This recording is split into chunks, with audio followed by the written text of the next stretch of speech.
Bismillahirrahmanirrahim. Assalamualaikum warahmatullahi wabarakatuh. Pagi ni saya nak menjawab soalan, bolehkah anak autism saya masuk ke kelas aliran perdana? Kelas aliran perdana ni selalunya orang Malaysia dia cakap kelas normal. Anak saya boleh masuk kelas normal tak? Tapi sekarang ni kita tak guna perkataan normal tu kan. Jadi kita kata kelas aliran perdana.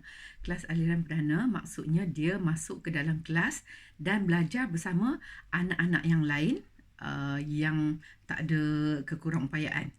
Okey. Sebelum saya nak jawab soalan ni, saya nak ajak mak bapak fikirkan tentang kelas aliran perdana ni. Di Malaysia, rata-rata kelas aliran perdana kita ada lebih daripada 40 orang murid dalam satu kelas. Jarang sungguh kita tengok kelas aliran perdana yang muridnya kurang daripada 40.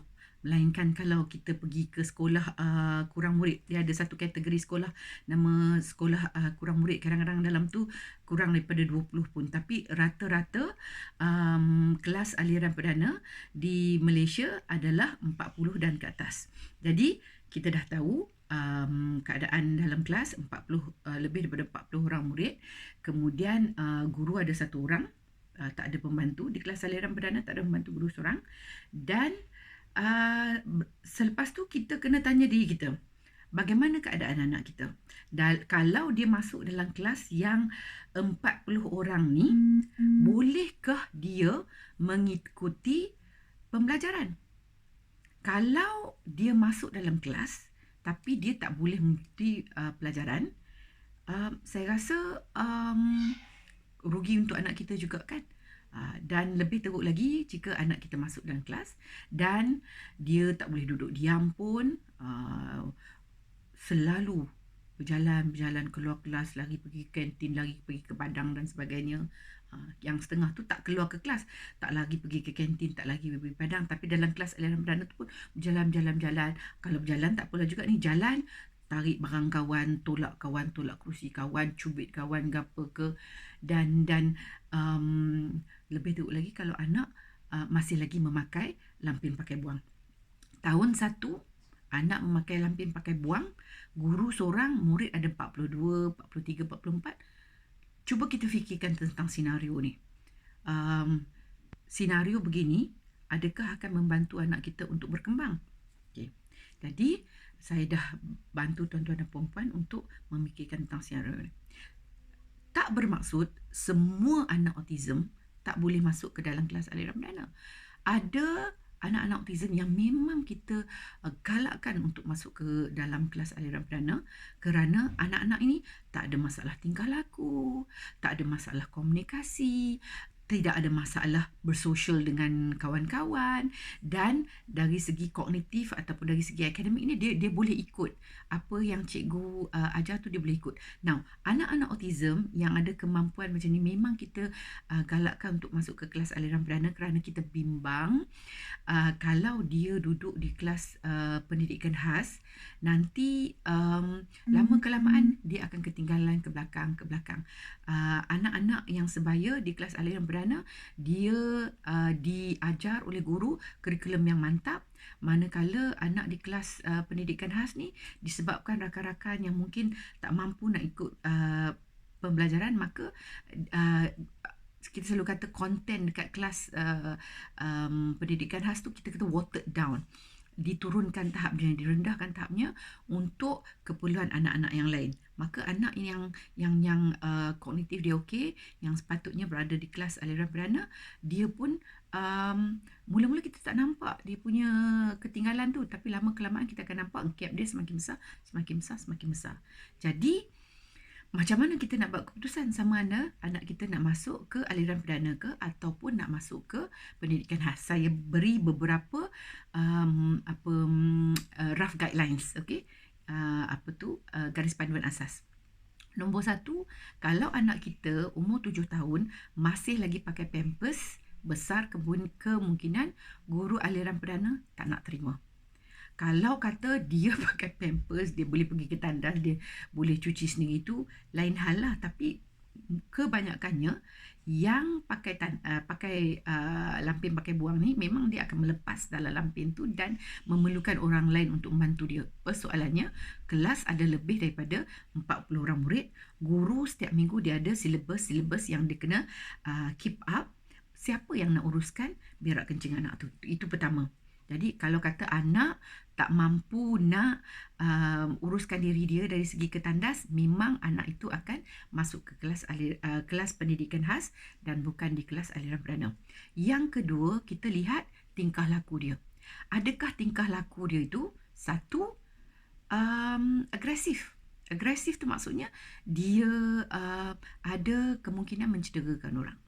Okey, kalau anak tak agresif, yang keduanya adalah adakah dia bertingkah laku mengganggu perjalanan kelas.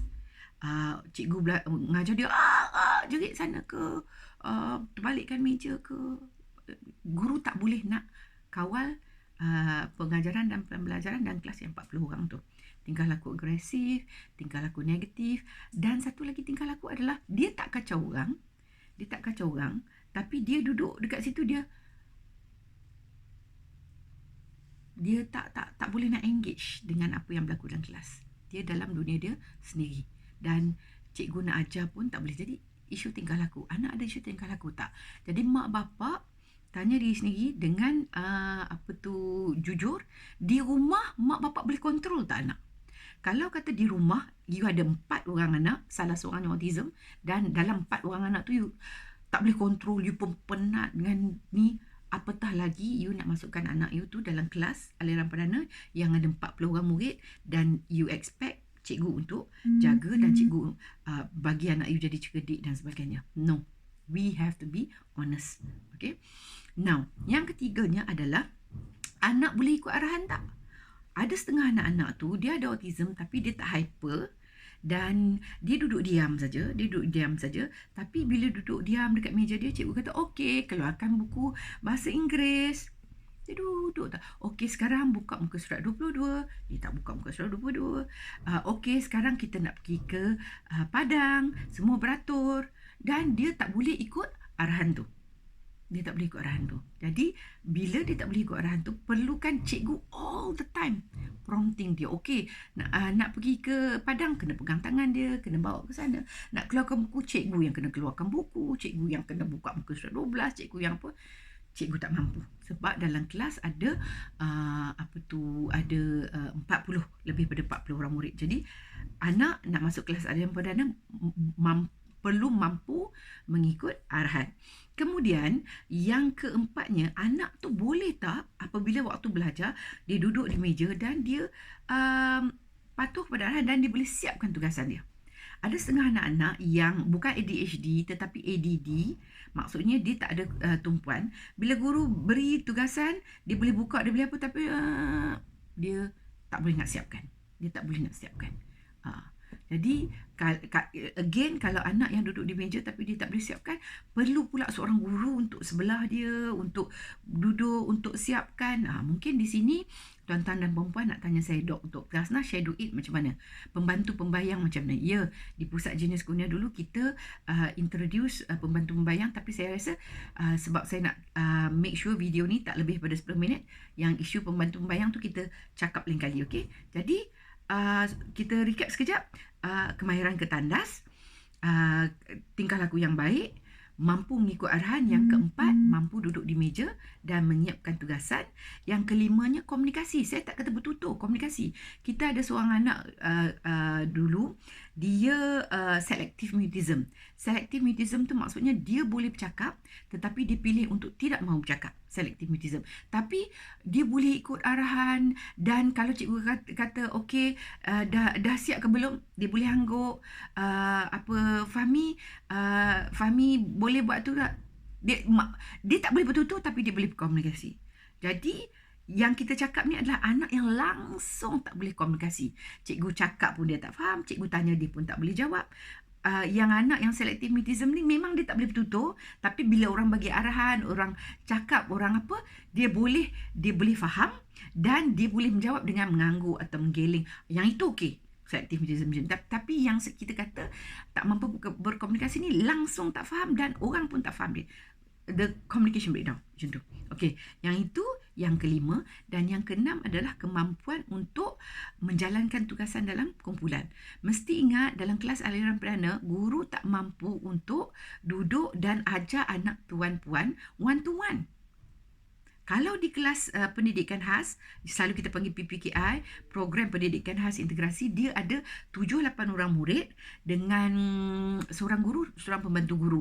Jadi 2 dewasa dengan 6 hingga 8. Bolehlah, agak boleh kawal lah. Tapi kalau seorang guru 40 orang murid di kelas aliran perdana, dan anak tak boleh bekerja dalam kumpulan, semuanya cikgu kena ajar one to one, memang tak sesuai untuk anak masuk ke kelas aliran perdana. Okey, so saya ulang balik semua.